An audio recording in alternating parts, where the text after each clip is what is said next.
Come on down. I'm sorry, wrong game show.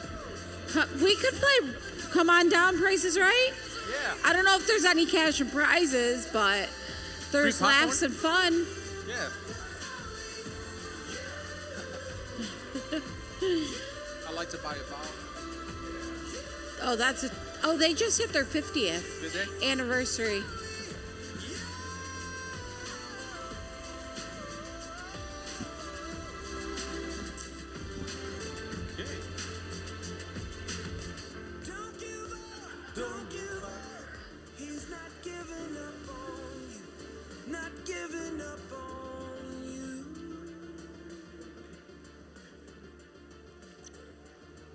Again, if you can hear our voice, make your way in. Wrap up the conversations out there.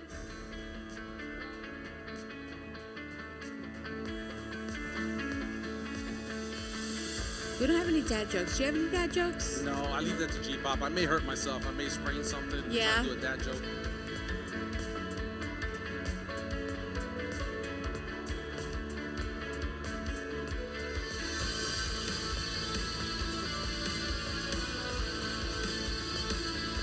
I do like the videos though.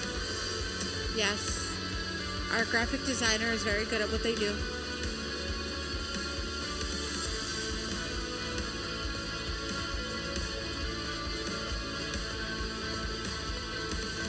Do you feel loved here? It says you are loved in the video. Do you feel loved? I do feel love. Yeah, that's good. How about you, son? Yes. If not, we'll have to give it talking to the Corey.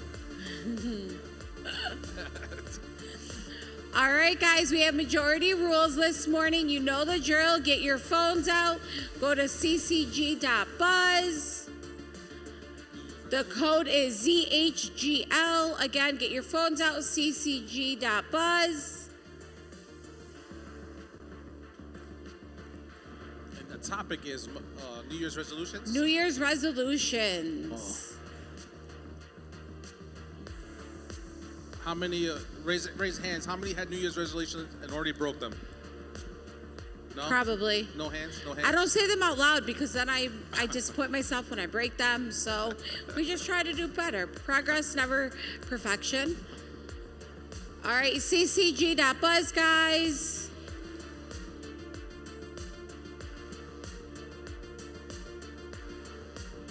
It says 0 online, but a show of hands, who's logged in? Okay. Maybe it'll update when we start. Is everyone ready? No? No. Hurry up. ccg.buzz. Come on, Chazzy.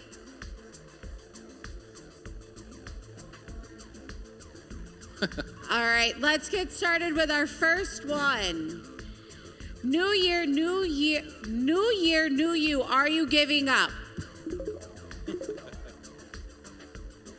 Netflix for a year or social media for a year? Ooh, that's an easy one for me. Ooh, that's hard. I'm not giving up Netflix. I would have to go with Netflix because there's so many other streaming services.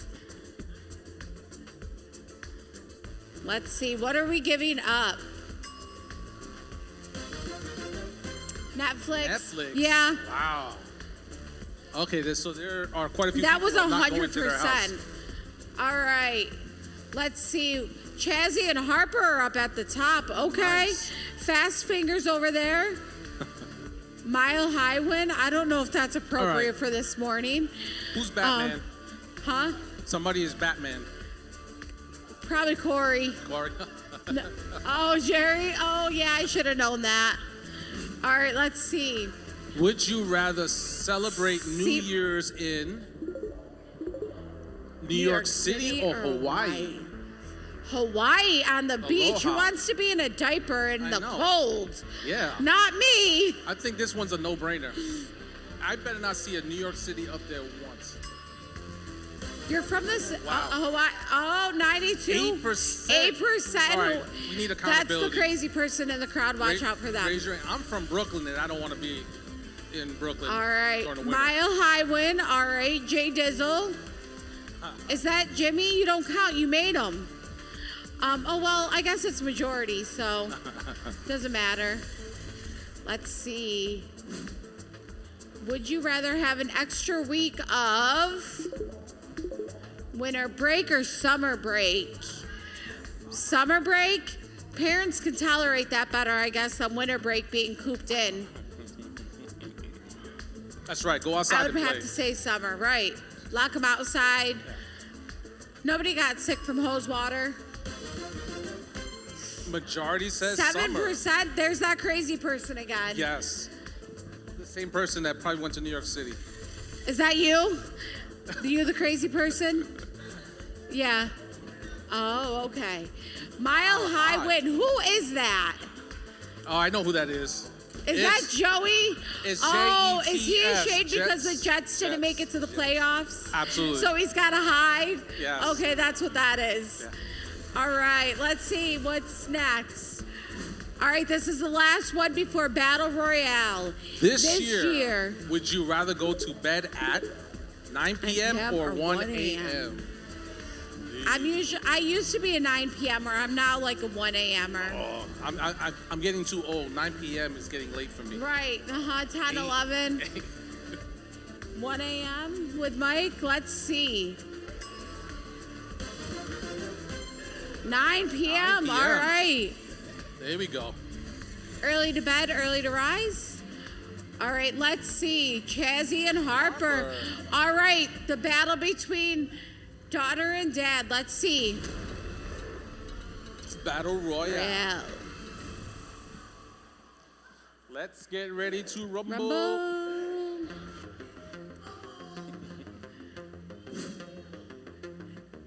New year, new you. What food are you giving up for the year? Oh, this is a hard one.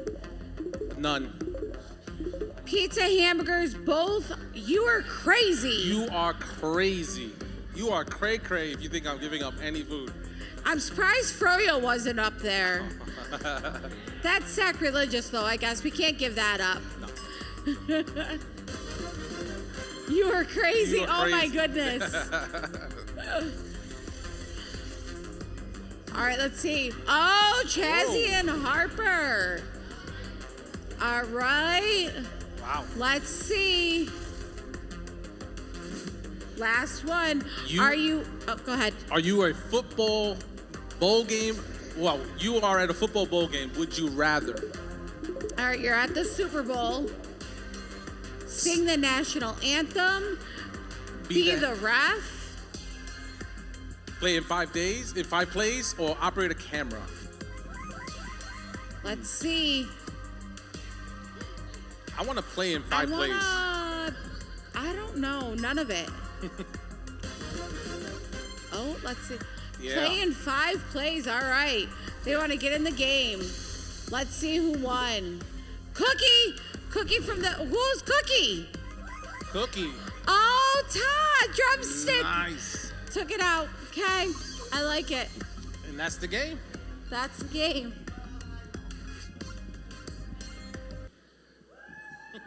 Thank you all for playing. Woo! That was fun. That was fun. Do we have a video? It's All right, we couches have a and short porches and video. kitchen tables. It's stories shared and moments worth remembering.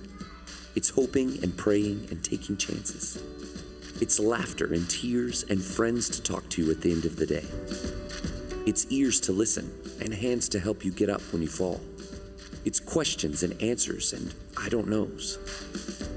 It's knowing you don't have to figure it out all by yourself. It's messy and imperfect. It's giving and serving and growing better together. It's life. And we weren't meant to do it alone.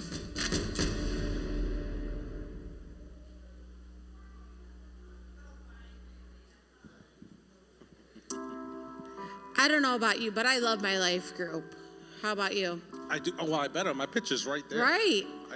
See, if you need a life group, you can just join this guy on Thursdays or join me at the Skinner's house on Tuesdays. There are so many options for life groups here, and they truly mean a lot in our small community. We live life together. We celebrate each other. We do things together. We intermingle, and it's the highlight of my week. Yeah, for me too. Before I was leading this year, I was going to a life group, and I really missed the other life group that I was going to, even though I'm leading my own, because you do really connect with everyone there. You share life together, truly. The good times, the bad times, the laughter, food. I mean, there's so many good things about it. So we are kicking off life groups this week. If you haven't found one, we encourage you to try one out. If the one you went to doesn't fit your needs, try another one. And you can find those on the Church Center app. You can scan the QR code right now with your phone. We just encourage you to try one out, see how it works for you. It truly is life-changing. Yeah. And just a cheap plug for myself, I do cook every once in a while, and I don't want to break my hand patting myself on the back, but I am a decent cook, so if you come to mine, you will get home-cooked food. Well, I have Mama Skinner, so I don't know if you can beat that. Good morning, everyone. How are we? Good. Woo! Here at Forward Point, we are a community of faith, hope, and love, helping you find your... Because we believe you were created on... For a... And we want to be part of that story any way we can. Yeah, absolutely. And if you're new here to Forward Point, we want to give you a special welcome and thank you for being and joining us this morning.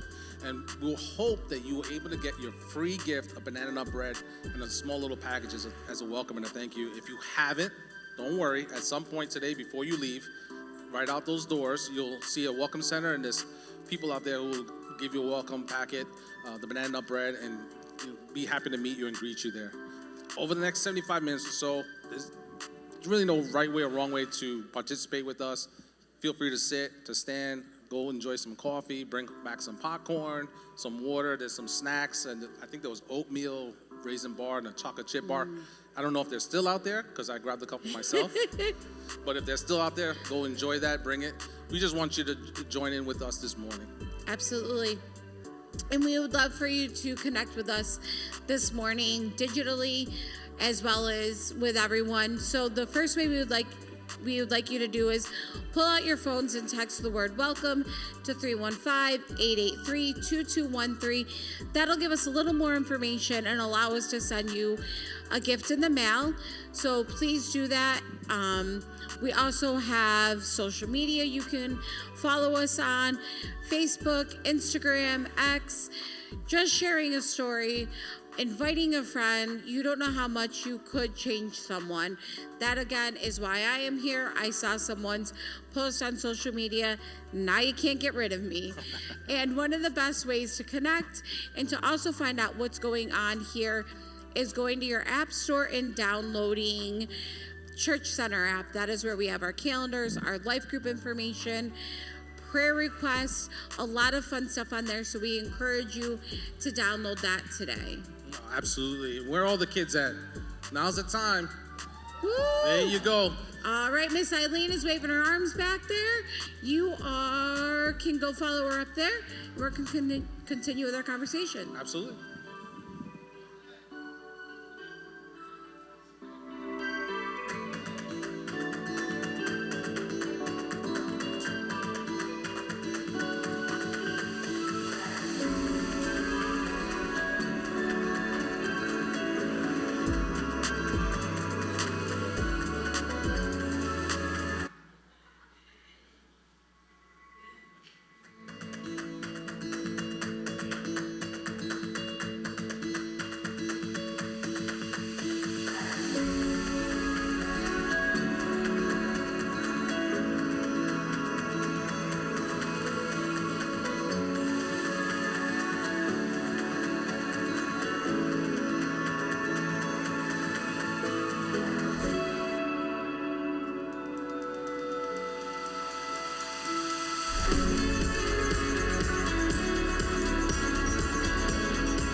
Good morning, Forward Point. How's everybody doing today?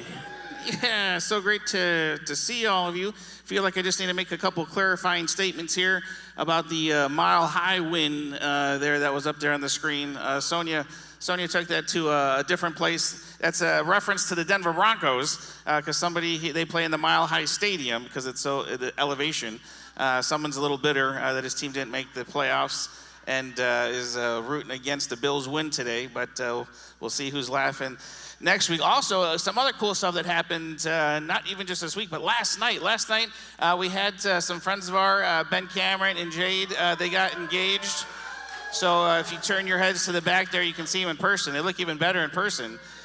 Careful giving Jade a fist bump there. I found out the hard way that she's got some rocks on her hands there, and now it's going to be painful if you give her a fist bump. But congratulations to you guys. We appreciate you. We love you.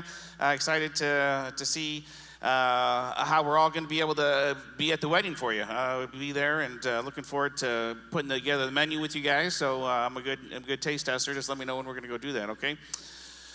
It was 1871. I don't know if you're familiar with your American history, but 1871 was the Great Chicago Fire. This is a picture of the aftermath of the Great Chicago Fire. The crazy thing about the Chicago Fire is, I mean, Chicago is not really known for being a place where fires break out, right?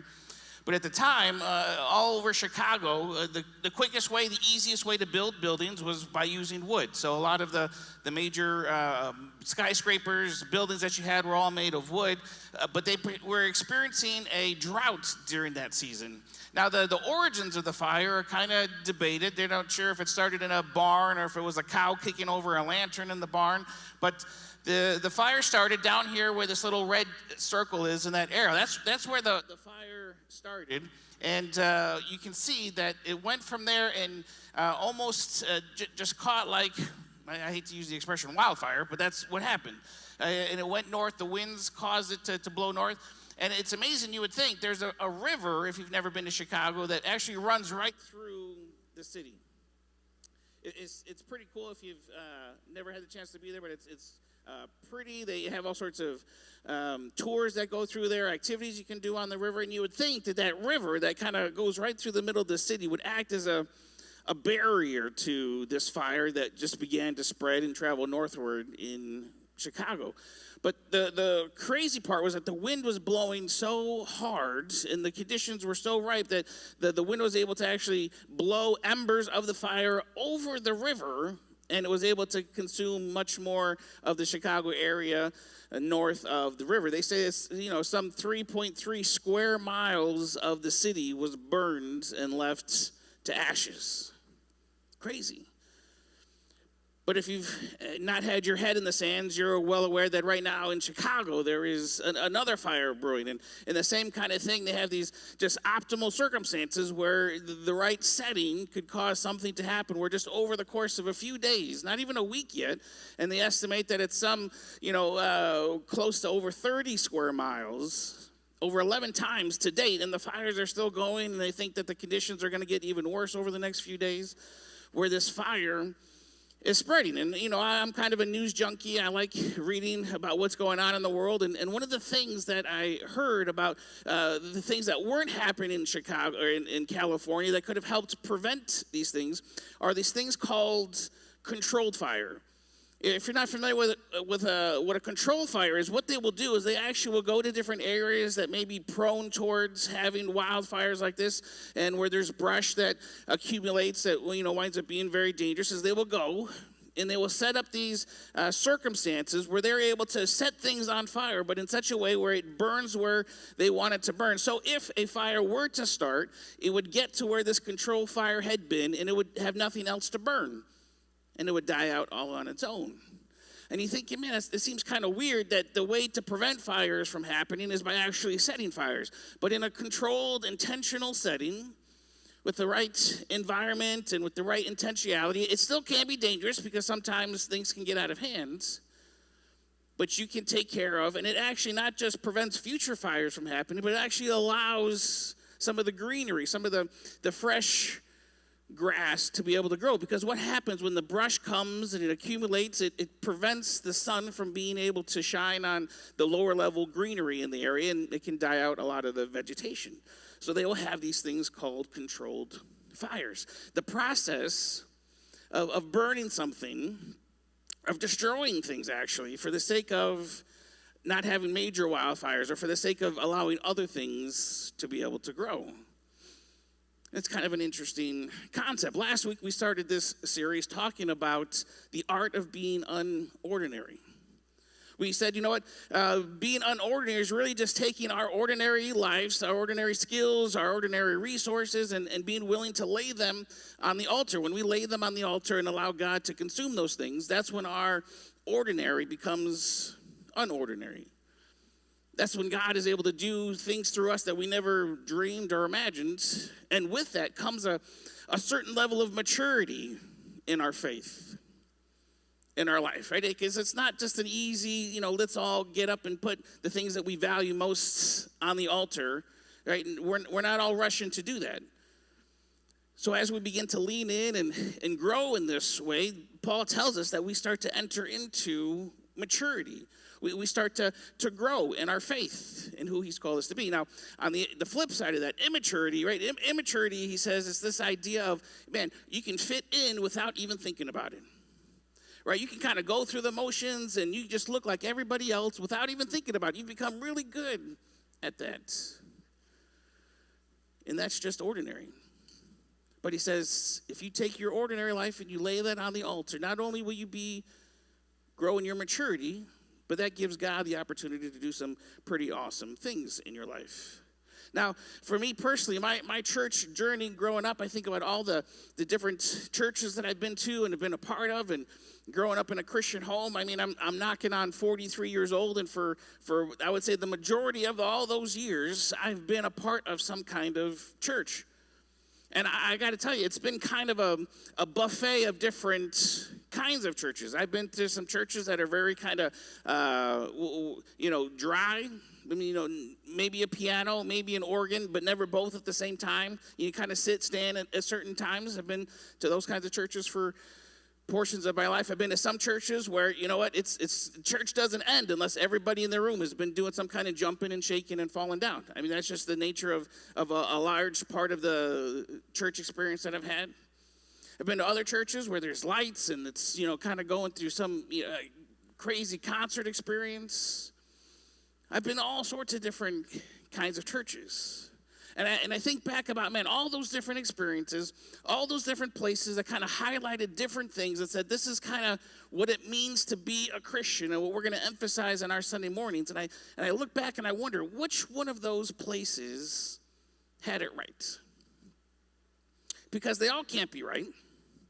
They all can't say that this one thing, this area that we choose to maybe focus on and to make sure that it happens on our Sunday morning gatherings, this is what it means to be like Jesus. This is what it means to be a Christian. This is what it means to grow in your faith. They all can't be right. So what does that look like? What does that mean? And here we are in 2025, and I think all these different denominations, all these different places still kind of focusing on their way of doing things, and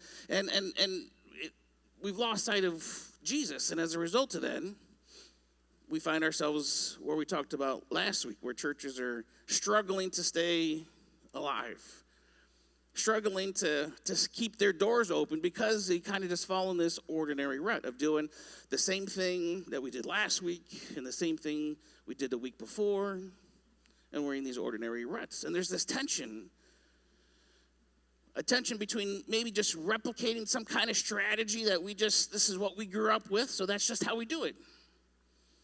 For most of us, that's how it happens, is we just grew up in it, so it's kind of formed inside of us, so we just naturally continue to replicate that what we experienced ourselves.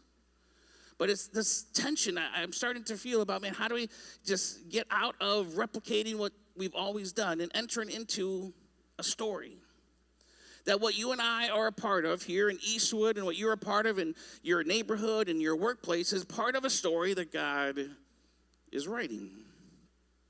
And do we just come to it with ordinary, this is the way that we've always done it? or maybe there's some opportunity for us to lay some things on the altar. And I personally find myself here in the beginning of 2025 as I would call myself in recovery, right? I kind of feel like I'm being stretched to come out of a lot of the things that I found successful in ministry up to this point. For me, I've never claimed to be the smartest guy in the room. But one thing that I've always been really good at is listening to podcasts and kind of stealing ideas from other people who are smarter than I am.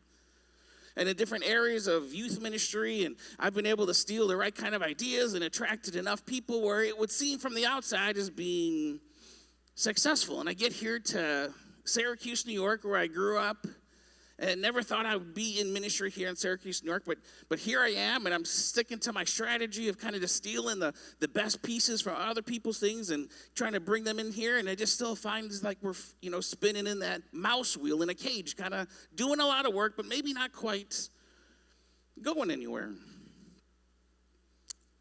So I'm in this recovery stage where I'm trying to let go of what's worked for me up to this point to lean into, God, what is the story that you are writing for Forward Point here in Syracuse and in Eastwood? And what does it look like for us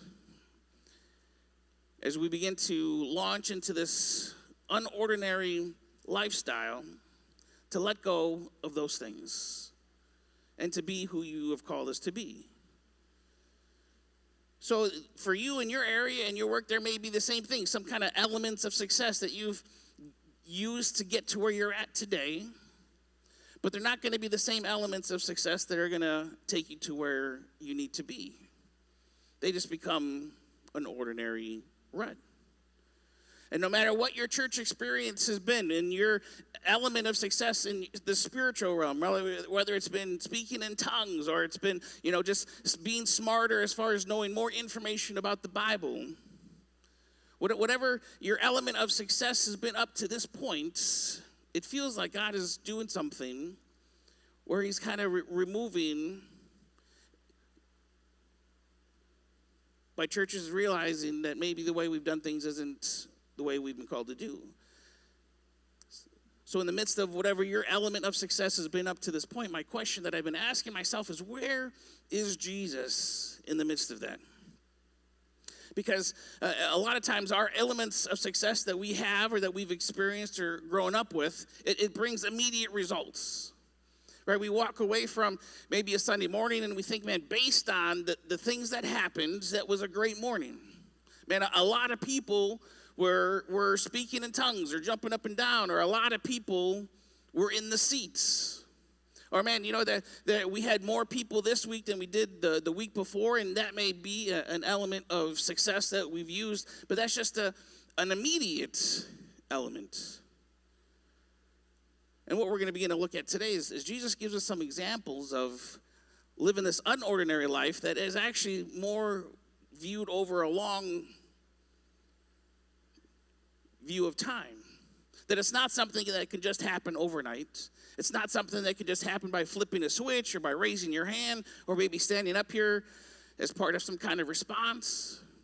The true fruit that we're going to learn is something that happens and grows over time, not just overnight.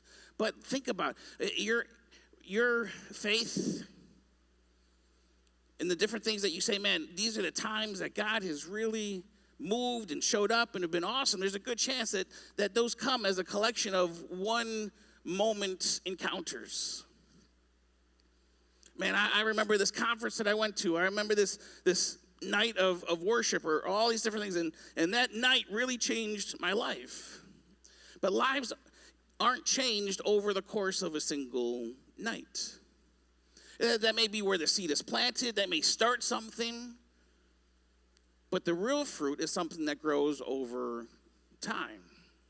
When you begin to look at your life and say, man, I am not the person that I was a year ago.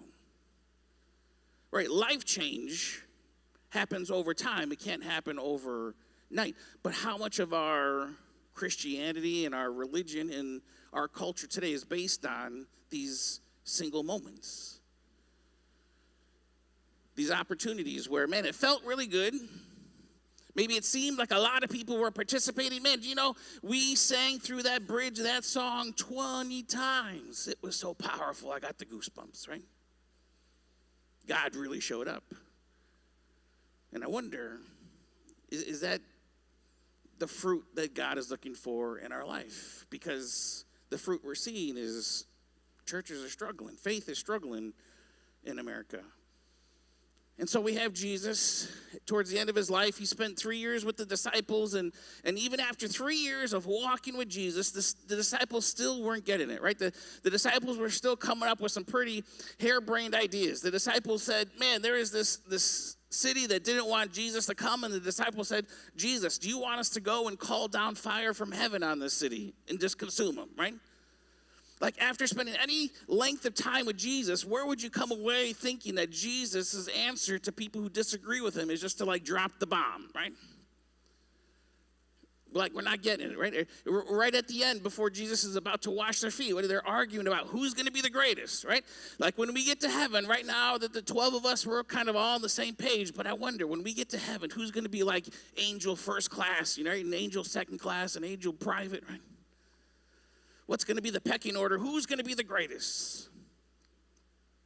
And still, hours away from being betrayed and being tortured, Jesus decides to go through a very intimate experience of washing the disciples' feet, and then he begins to teach him about, you know, what is the true measure of success. So if you have your Bibles with you, I encourage you to turn to John 15. Also, the verses will be on the screen. He says in verse 1, he says, I am the real vine, and my Father is the farmer. He cuts off every branch of me that, and here's the key. He says, I am the real vine. You see, there's a lot of times where we're going to put different things in this space, right? For some denominations, they may say, being filled with the Spirit is the real vine, right? And expressions of that, talking in tongues, jumping up and down. There may be other places that you go to where they say being smarter is the real vine.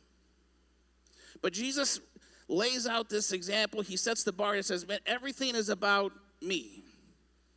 And if it doesn't equate to being more like me, then that's not the real vine. That may be helpful. That may be good. It's not to say it's not good. It may even be beneficial. But that cannot be the goal. And we're even here in this spot in Jerusalem, right, where there's all sorts of people who claim to say this is the way to follow God. This is what it looks like. And Jesus says, they're wrong. I am the standard. I am the goal. I am the bullseye. If you're shooting for something in the middle, you want the bullseye, and it's me. Everything else is secondary. But here we are 2,000 years later, and we still have this tendency to say, man, if you want to hit the mark in your relationship with God, you have got to do ... fill in the blank. And it's usually these one-off experiences. It's this Sunday morning, or this even any one particular experience that you can think of, this instant cause and effect. And Jesus begins to say, no, I'm the real vine, and this is something that happens over time. This is something that requires investment. This is something that requires a reorientation of your life. I'm going to be the litmus test. If you get out of a Sunday morning, if you get out of a life group and you come away with saying anything other than, man, I am more like Jesus, then you missed the mark. Coming away and saying, man, I feel so good, Jesus showed up. Jesus doesn't want to just show up. Jesus wants to take over. But that is a process that takes a lot of time and a lot of us laying things on the altar. He says, I am the real vine. Anything else is secondary. And my Father, he's the farmer, and he cuts off every branch of me that what? That doesn't bear grapes. Or in your translation, it may say that doesn't bear fruit. And here's the thing about fruit. I brought some fruit with me. I love green apples. I love Granny Smith apples. But here's the thing about fruit is fruit has got all sorts of characteristics about it that tell us about our lives, right? It tells us about the health of the tree, right? I can tell from this apple that it came from a healthy tree. I would not have an apple in my hand if the tree were dead or not healthy, because there would be no fruit. So healthy fruit, it kind of fills me in on some things about the nature of its source. I can trace back where it came from, right? If I showed you this apple and you said, hey, oh, that's great, where did you come from? Well, what I'm going to tell you, it came from an apple tree, right? There'd be no question about, oh, did you get that from a pear tree or did you get that from a banana tree? Or how crazy would it be if we took an apple and took the seeds out of it and put it in the ground and be like, oh, I can't wait to see what grows out of this. Is it going to be strawberries? Is it going to be? No, we know that it reproduces after itself. Over and over and over again, never has it changed. Now, what we have done is we begin to engineer, and we have these things called cuties, right? I don't know what kind of engineering went into these things where now they have oranges. On the package, it says easy to peel and tastes like candy, right? Like, I don't know how we got there, but now you plant one of these cutie seeds, and you're going to get more cuties. Who here has ever heard of cotton candy grapes, right? How in the world did we get to where grapes taste like cotton candy? That's some crazy engineering going on there. But now we plant seeds from cotton grapes, and what's going to grow is more cotton grapes. It's not going to be like, oh, is it going to be something crazy, something different? So one of the tests of healthy fruit is that it reproduces after its origin, what it was created to do. And what happens, forward point, in our spiritual life is it doesn't just grow off of Sunday mornings. It doesn't just grow off of even adding life groups or adding any one element into your life. Growth for you and me in our spiritual walk happens over a period of time of reorienting our lives. And what we're going to come to see in this passage, the process of pruning things. See, for some of us, and again, growing up 43 years strong in the church, I've seen a lot of people who just, man, I cannot wait till Sunday. I cannot wait till this event to happen, because their theology is based on success being some kind of feeling that they have, some kind of feeling that they get, that they experience, some kind of cause and effect. They did something and it affected them in a certain way, so that must mean this is of God. But God says, I am the real vine. I am the litmus test. Are you looking more like me now than you did a week ago, than you did a year ago? Are you acting more like me? Because if you're not, then the feelings are just fake, imitation, a distraction from the real vine. And he says the real fruit, do you remember the fruits of the Spirit, right? Love, joy, peace, patience, kindness, goodness, faithfulness, gentleness, self-control. Right? It's not just a couple of those, any one of those. It's this kind of super fruit. All those things combined. If all of those things are not more evident in your life than they were a week ago or than they were a year ago, then you're not growing. Your fruit is not growing. I'd encourage you, we spent 9 weeks going over the fruits of the Spirit. You can check out the series on YouTube. If those things, we say, Jimmy, no, you don't understand. I am there every Sunday morning. I have perfect attendance. I don't let anything keep me from being at there. Or I have perfect attendance at life group, or I serve every time the doors are open. But man, I don't have any friends because nobody likes me because I'm really mean. Right? Like, all those things are good. I'm glad, but it's not the real vine. It's not the litmus test. It's not the bullseye. You're just playing, looking for the immediate. But pruning and growing fruit, healthy fruit, happens over time and is a long process. And this is what happens. He says, for the branch of me, what do you think? That doesn't bear fruit, that doesn't bear grapes, right? That doesn't show evidence of these things growing in their life. Jesus says, every branch that is not grape bearing, he says, I'm going to cut off. But every branch that is grape bearing, he says, I'm going to prune back. Right? It's this idea that I'm going to do something harsh for the sake of something better to happen. He says, I'm going to take these things. Now, believe it or not, I did not have to borrow these from anybody. These are my own. If you asked me to borrow like a screwdriver or a hammer, I'd probably say no. But these are actually my own because I actually enjoy going out and cutting things in my front yard. We have a rose bush, a couple of rose bushes. We have some other green things that grow. And I enjoy going out and cutting things. And that's what the process of pruning is. You go and you find things that are healthy. You go and you find things that look good. But you say, you know what, man, if I just cut off and prune back a little bit more, I could get even more. And that's what he says. He says, every branch that is grape bearing, I'm going to prune back. Why? So that it will produce even more fruit. So Jesus is saying, man, if you're in your life and you aren't seeing more of these super fruit in your life, this big conglomerate of love, joy, peace, patience, kindness, goodness, faithfulness, gentleness, self-control, if you're not seeing more of those in your life today than last week or the month before, then you're headed in the wrong direction. And let's just say the end result of the wrong direction is not pretty. You get cut off, the whole branch. We just cut it off and get rid of it. But if there is any even hint of love, joy, peace, patience, kindness, goodness, faithfulness, gentleness, self-control growing in your life, those things, then I'm going to use the same tool and I'm going to go through the same process. I'm just not going to cut off as much. I'm going to let you keep a little bit, but I'm still going to cut off some things that to you and to me we would think, man, but that's good stuff. But in the hands of God, he says, if I do that, then you'll be able to produce even more fruit.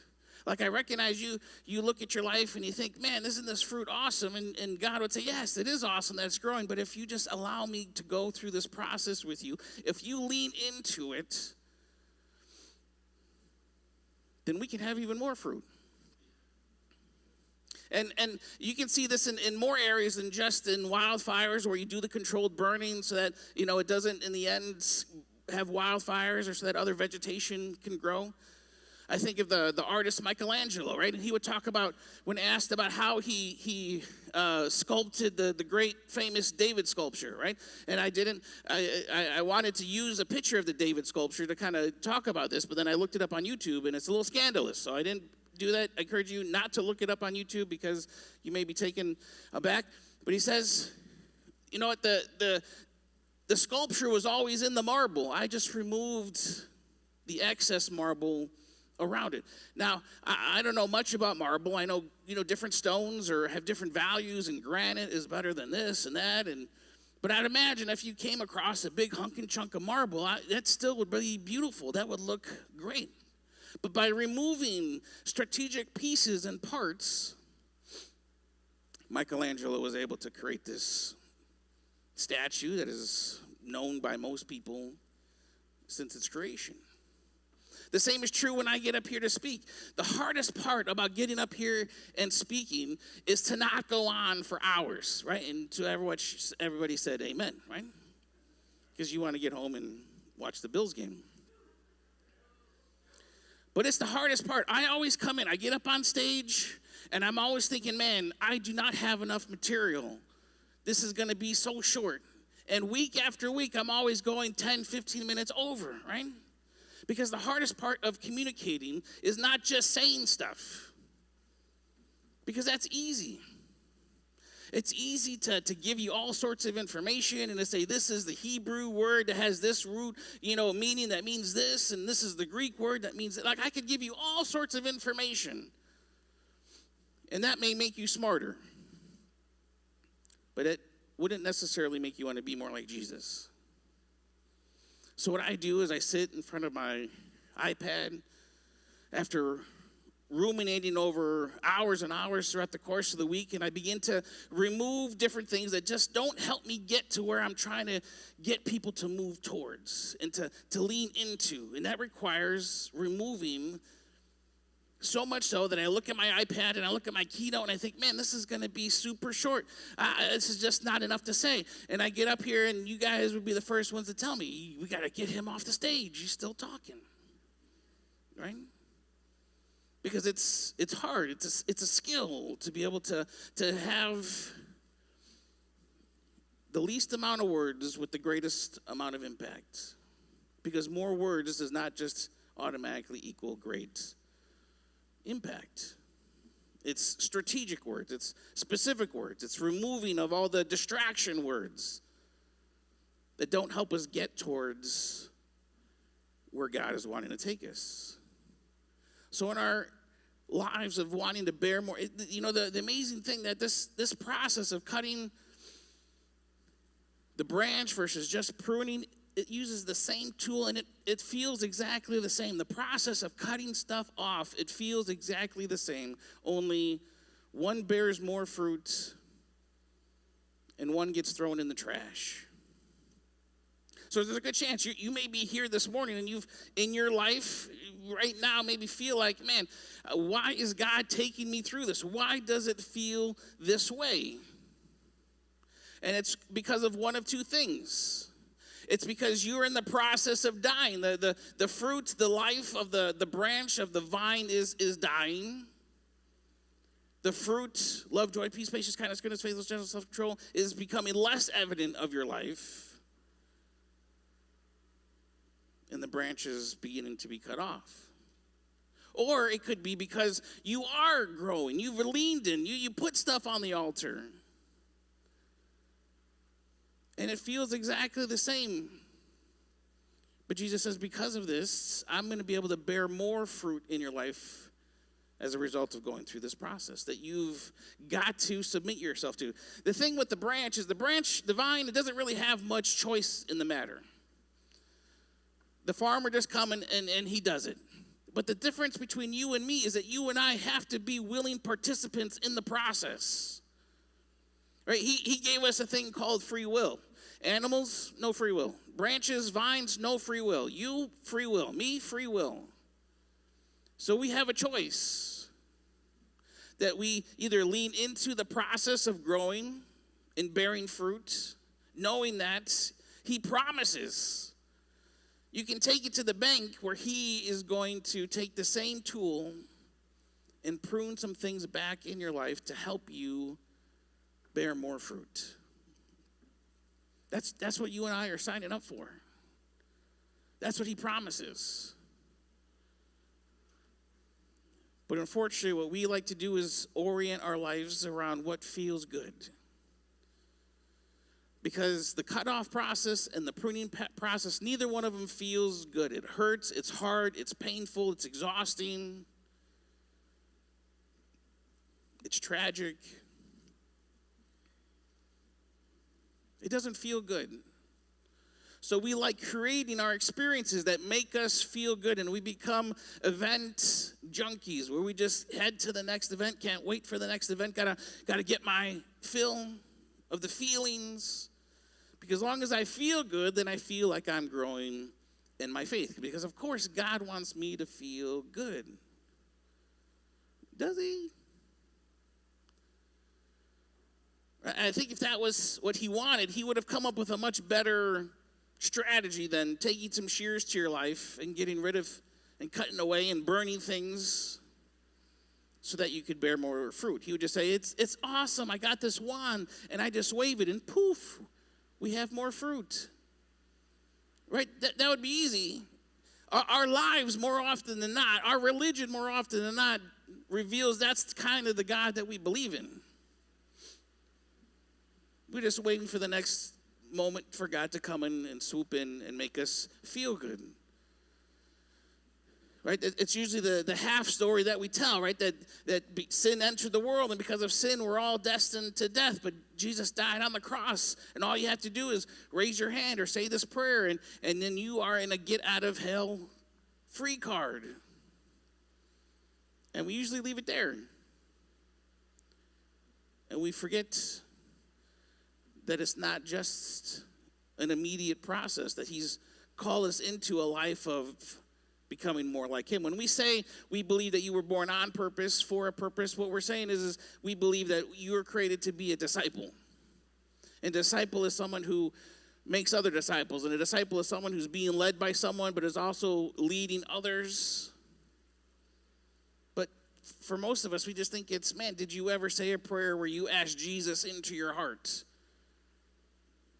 An idea and an expression and a phrase that's not found even in the Bible. But that's what we've come to just believe it is, because that's what's been said over and over and over again. But Jesus said, no, I am the litmus test. I am the true vine. Whatever you do, if you don't come away with leaning into being more like me, then it's an imitation vine. And you're either going to be cut off or you're going to be cut. One, because you're dead, and two, the other because you're growing. Neither one of them feeling great, neither one of them something to get excited about in the moment, but one's going to lead to more fruit in your life. And that is the picture of maturity, right? We started tapping into that. Well, Jesus uses the same word. He says, I told you these things for a purpose, that my joy might be your joy, and that your joy wholly mature. Right? That God has a plan for you and for me, for us to be mature. Because when we're mature, joy looks a little different, right? When you're not a Christian, or when you're just a baby Christian, you think joy is, man, I just am supposed to feel good. God just wants to bless me. God just wants to do all these things to me. But the longer you're in this, the more fruit that is pruned and grows in your life, you begin to realize that I can be going through the worst of circumstances, but still find joy in my relationship with Jesus. I can be like Horatio Spafford, who lost his 4 girls in a boat accident that went down, and out of it he wrote the words, "It is well with my soul," right? That in the midst of those kind of experiences, that fruit can still come out of those things, because it's evidence of being connected to the source of life, of that superfruit. It takes maturity to be able to submit yourself to the pruning process. It takes maturity to say, okay, I'm going to lean into this and step into this. It's not easy. Right? We would think, man, but isn't what we're doing good enough? Isn't what we've experienced up to this point good enough? And I got to ask is, when is good enough good enough? It's not. It's an admission that we're willing to kind of just sell ourselves short, to be ordinary and complacent on the path that we're on. And Jesus says, man, I got so much more for you if you're just willing to enter into this process. It takes maturity. It takes maturity to burn a little bit of fire in this controlled environment so that we don't have giant wildfires. Right, that takes a maturity. And as a result, things are able to grow. We see fruit, and 30 plus square miles of homes and lives are not destroyed because of maturity, because of intentionality.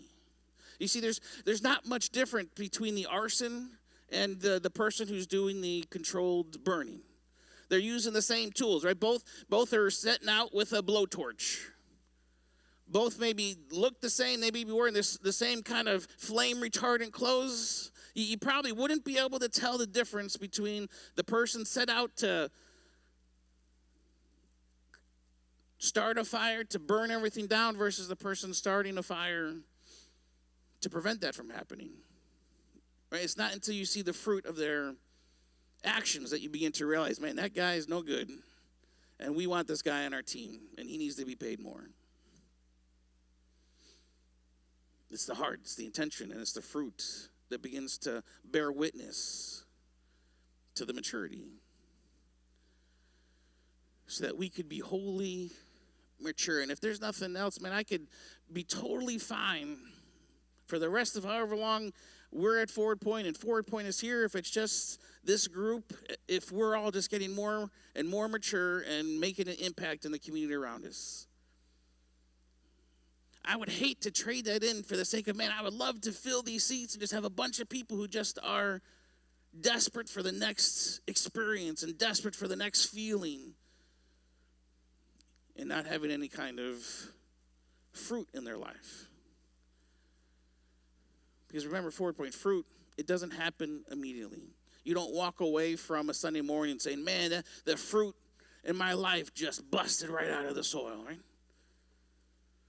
You know, you plant something, you water, you spend weeks, months looking at it, and you won't see nothing. Nothing looks any different. And if we did our gardening based on our feelings, we would have given up on it long ago, because you don't get any fruit from your work and labor immediately. It takes time. It takes a leaning into, man, I'm going to give up some of my sunny day. I'm going to give up some of my comfort by being outside in the blazing sun. I'm not going to see the results today. I'm not going to see them tomorrow, maybe not for a couple weeks. But as I just continue to go through this process, as I continue just to lean into this pruning process, I believe there's going to be more fruit this year than there was last year, because I was intentional. So here we are, Forward Point. We've been 8 years here at the Palace. And it starts to feel, you know, as we've gone through 8 years here, there have been some times where I felt like, oh, man, God is setting us up to do some major things. We at one point, we were like, man, we believe God's going to give us this building next door, this Bank of America building. We reached out to Bank of America. We met with the local president of Bank of America, and nothing ever happened. And some of us were praying around the building, believing, you know, God's going to do some kind of awesome God-sized miracle that only he can do. And then we hear that Bank of America wants to destroy the building and level it and make it a parking lot. And we think, that can't be. This is, you know, the future Forward Point that he's given us. And we went to the meeting where they were going to grant the permission for them to destroy it. And Stephen and Augustine's butt crack, if you've seen the news article, we're there up at the front, and she's showing it to everybody, and we were able to prevent them from destroying the building. But, you know, we still don't have the building. And we began to wonder, God, what is it? You're kind of taking us through this emotional roller coaster, and then there's been other opportunities of other things that maybe, man, is that what God is wanting to do with Forward Point? And then all of a sudden we have this doorway where it looks like we're going to be going into a much smaller space in the not too near future. Very close, right across the street from Love Handles. And over the next couple weeks and months, we're going to be laying out what that's going to look like, because we realize that there's a pruning process that we need to go through as Forward Point. Right, where here we are 8 years strong into this, and every week there's still things that just don't go right and happen the way they're supposed to, and we're just kind of constantly spinning our wheels, trying to accomplish things, but now feel like God's calling us into this pruning season where we're going to have to scale some things back. Where, in fact, we're going to have to pay money to go into a smaller space. But we believe that out of this pruning process of God taking some fruit, and I believe we've had some beautiful fruit over the last 8 years of being here at Forward Point, that as we go through this process, it's not a surrender, it's not a step back, but it's saying, God, would you take the fruit that we have, and would you prune it in such a way that we can be ready for the more fruit that we want to see here in Eastwood, and that we want to see here in Syracuse?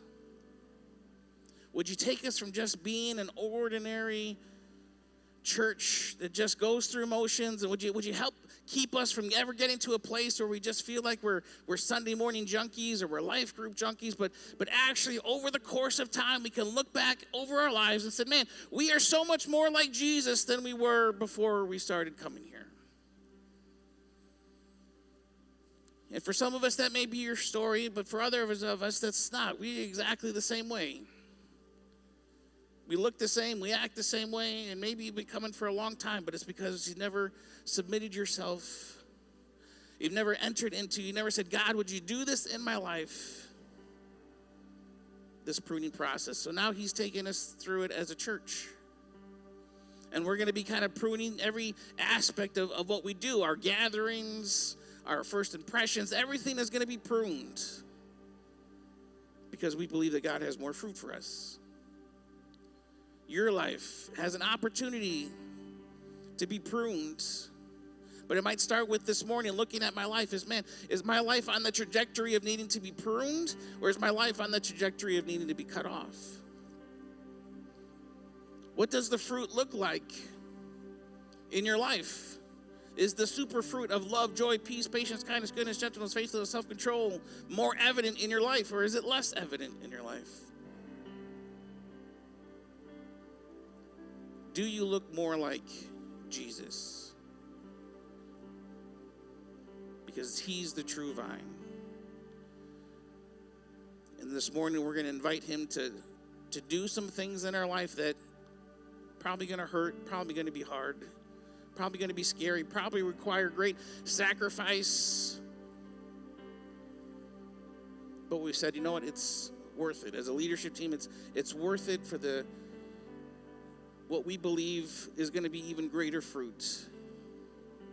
Because we don't want anything super amazing here because it's any one of us is super awesome on the piano or super awesome speaking from the stage or super awesome on electric guitar. No, it's going to be because there's a bunch of ragtag people said, God, we are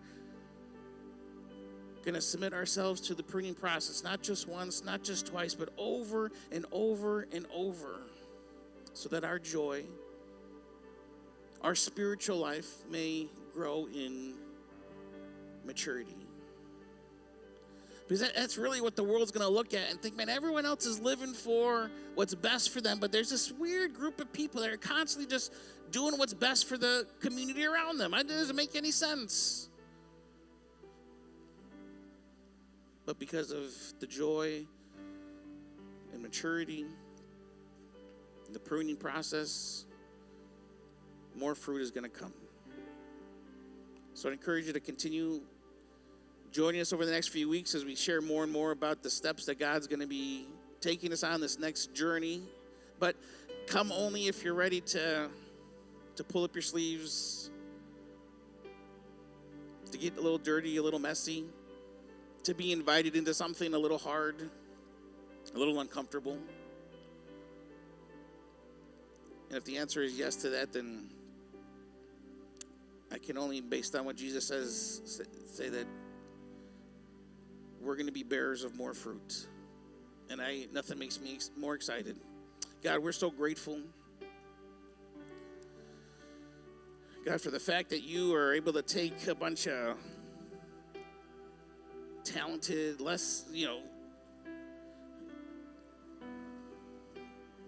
awkward,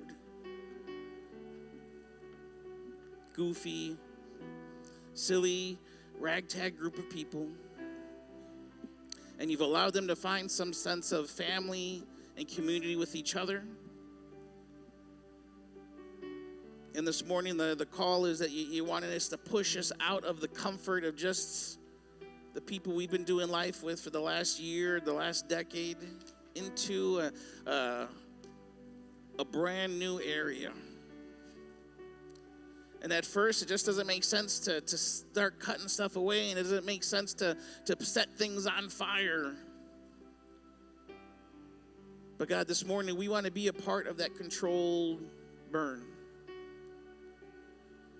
God, the different ordinary things in our life that we said that we want to put on the altar, that this morning it kind of becomes real, is that stuff gets consumed in this controlled burn process, so that we're just left with what we need. We're just left with the things that you are going to use for the story that you're writing, that's going to get us back on track to you being our true vine.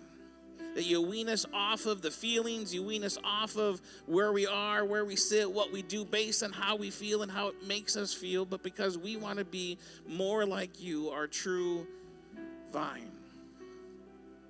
So as we respond to you this morning, through our singing, would you allow these words to be anthems, to be commitments that we're saying with our heart, soul, and mind? As participants, as admissions that we not only are ready for, but we want this. We invite this process in our lives individually and corporately together.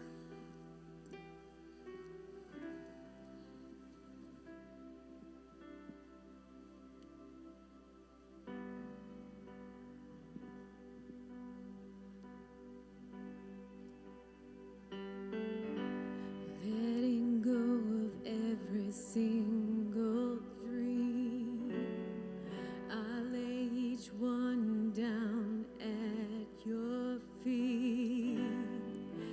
Every moment of my wandering never changes what you see. I've tried to win this war, I confess. My hands are weary, I need your rest. Mighty warrior, king of the fight.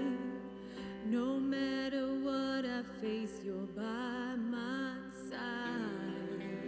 When you don't move the mountains, I'm needing you to move. When you don't part the waters, I wish I could walk through. When you don't give the answers as I cry out to you, I will trust, I will trust, I will trust in you.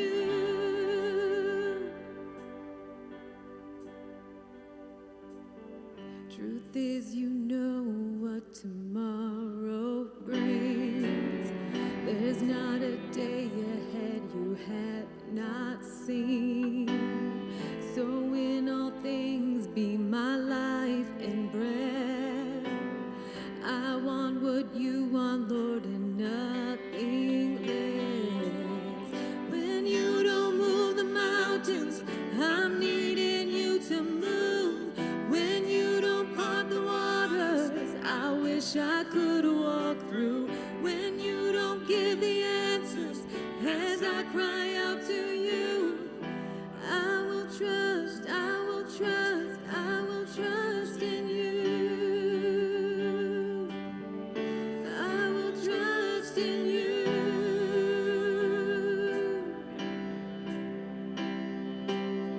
You are my strength and comfort. You are my steady hand.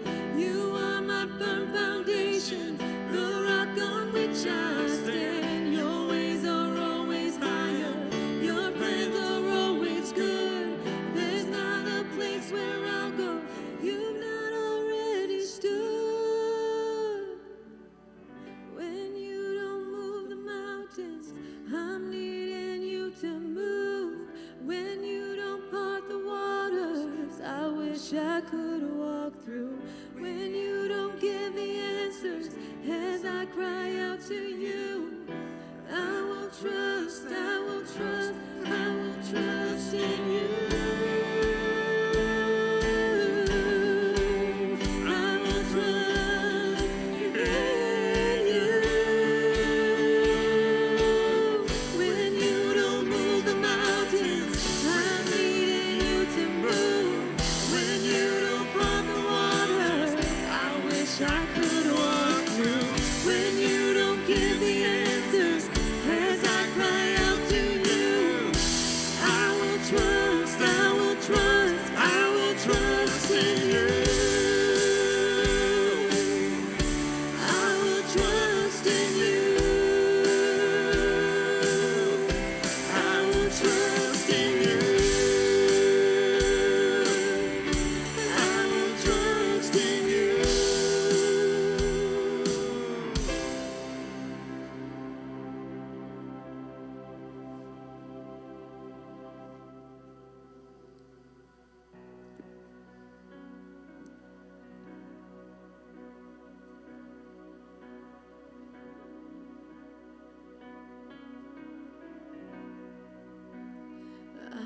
just want more. I just want more. More of you, God. More of you, God. I just want more. I just want more. More of you, God. More of you. Pour out all I have and lay down all I have. I'm making room for you. Lord, I'm ready to open up my heart to receive not in part, but the fullness of who you are. Lord, I'm ready. I just want more. I just want more. More of you, God. More of you, God. I just want more. I just want more. More of you, God. More of you.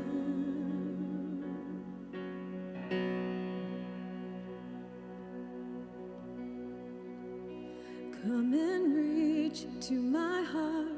Come and heal every part, Lord. I want more of you. Just one touch from your robe steals the weakness from my bones. Oh, I need more of you. Come and reach into my heart. Come and heal every part, Lord.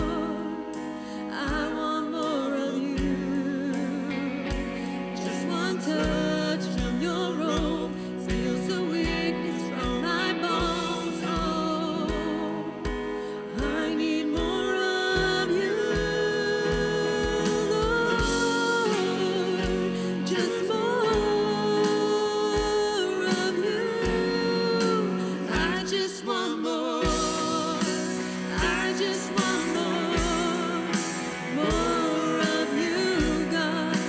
More of you, God. I just want more. I just want more.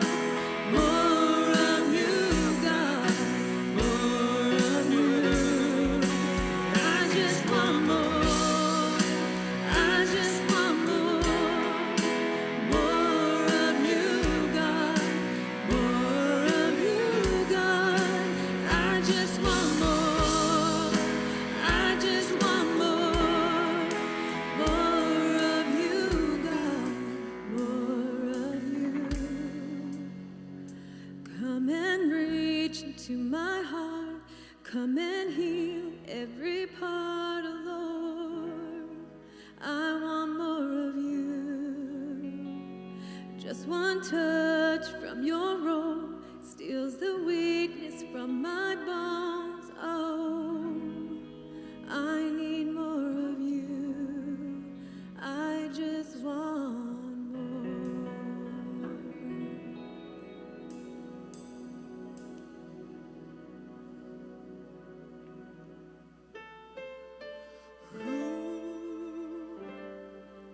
Lay your burdens down. Ooh, here in the Father's house. Check your shame at the door. It ain't welcome anymore. Ooh, you're in the Father's house. 1, 2, 3, 4.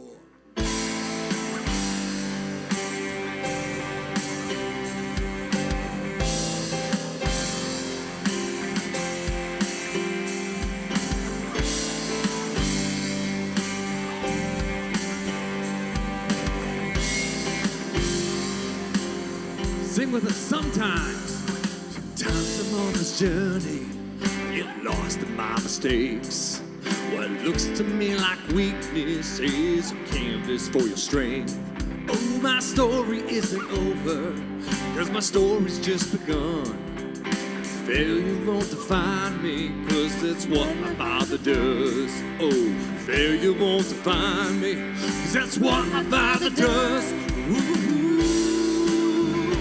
lay your burdens down. Ooh, here in the Father's house. Check your shame at the door, 'cause it ain't welcome anymore. And ooh, you're in the Father's house.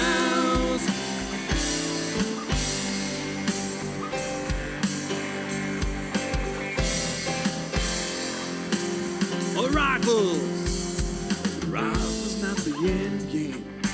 Journey's where you are. You never wanted perfect, you just wanted my heart.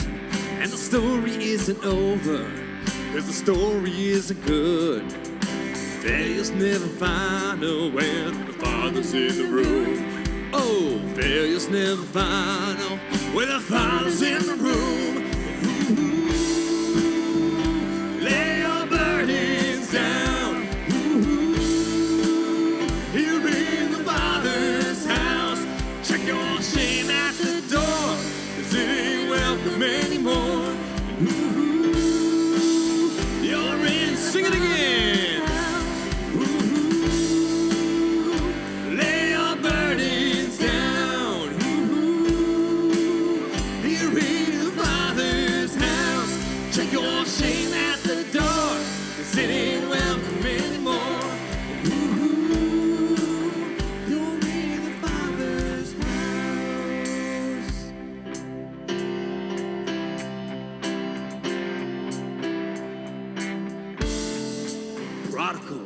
Prodigals come home.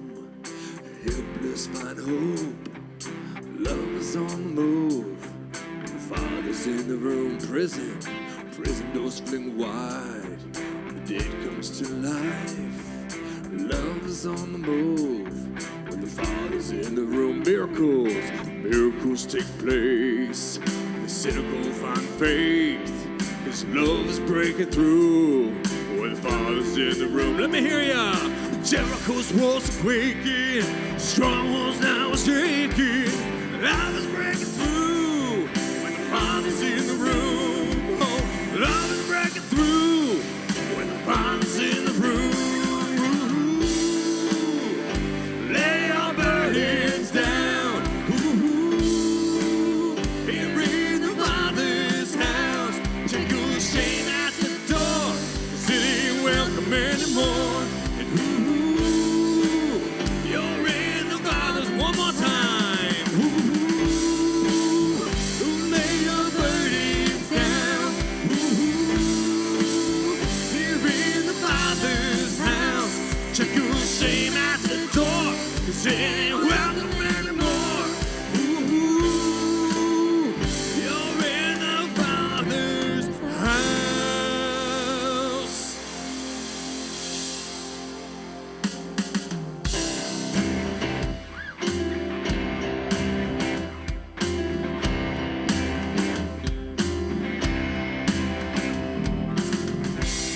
What I see is the battle. You see my victory.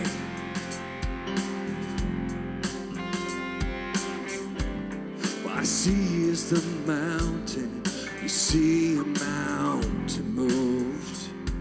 As I walk through the shadows, your love surrounds me.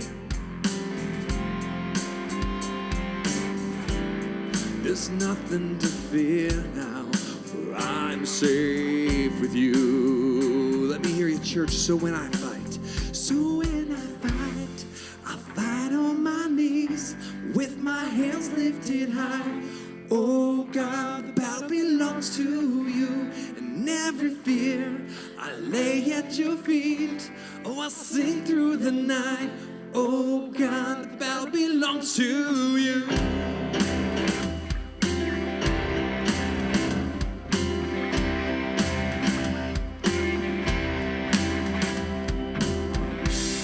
If you are for me, who can be against me?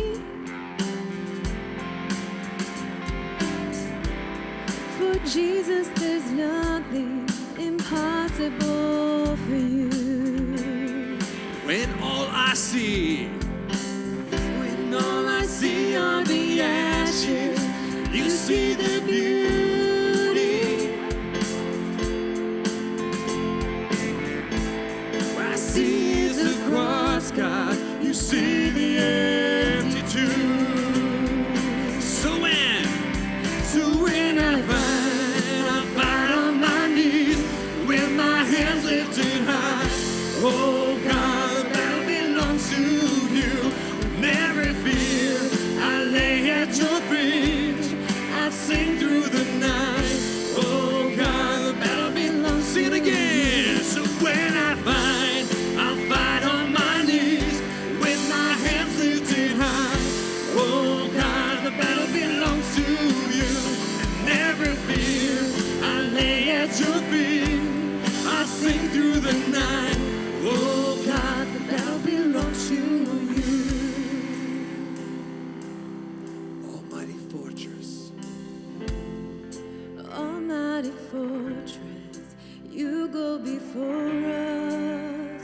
Nothing can stand against the power of our God. You shine in the shadows, you win every battle. Nothing can stand against the power of our God. Almighty fortress, you go before us. Nothing can stand against the power of our God. You shine in the shadows, you win every battle. Nothing can stand against the power of our God. So when I fight on my knees with my hands lifted high. Oh God, the battle belongs to you. In every fear, I lay at your feet. I sing through the night. Oh God, the battle belongs to you. So when I fight on my knees with my hands lifted high. Oh God, the battle belongs to you. Never fear, I lay at your feet. Oh, I sing through the night. Oh God, the battle belongs to you. Oh God, the battle belongs to you.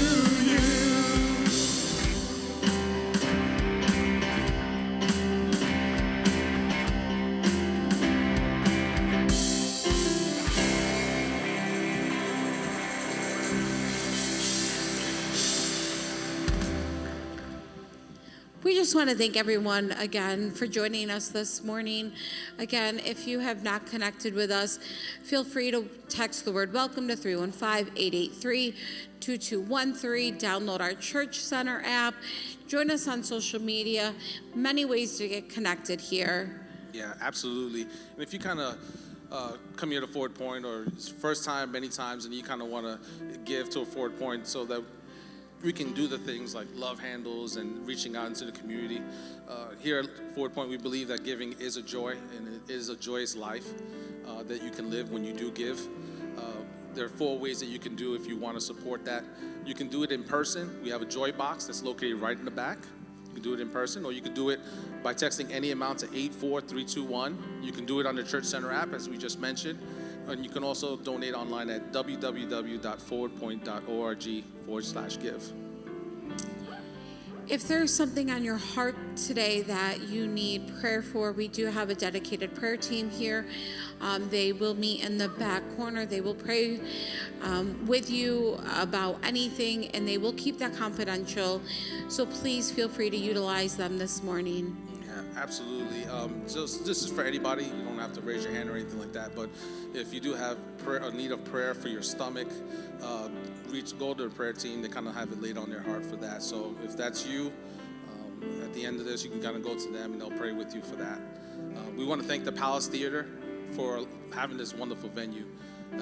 It's a beautiful place that we can do our Sunday morning gatherings, but we also need to get it back up and running.